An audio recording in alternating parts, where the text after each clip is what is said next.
Još jedno dodatno iskustvo, išli smo na prvenstvo sa 5 debitantica, cure koje su 2000. godište i kojima sigurno ovo bi trebalo biti odskočna daska za nešto više i za nešto dugoročnije.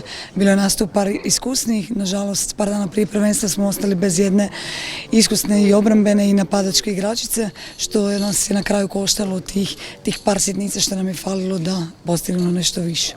Pa išli smo probati u stvari što je bolji rezultat. Nažalost nismo se okupili od 2019. godine, malo nas je ta korona unazadila. Nakon 10 godina smo izborili svjetsko prvenstvo na koje nismo otišli prošle godine i to nas je dosta pokolebalo. 4-5 cura od Poljske od 2019. Se oprostilo, neke su ozlijeđene, neke nažalost nisu mogli biti s nama. Mislim da smo održali taj kontinuitet da bi sigurno rezultat bio bolji. Pa evo, ja se toplo nadam da će ovih 5-6 mlađih cura ostati ovdje, da ćemo još prikupiti tu par mlađih kvalitetnih cura. Nažalost neke seniorke, starije, iskusnije već se s ovim prvenstvom opraštaju, obzirom da nam je sljedeće veliko natjecanje za 2 godine.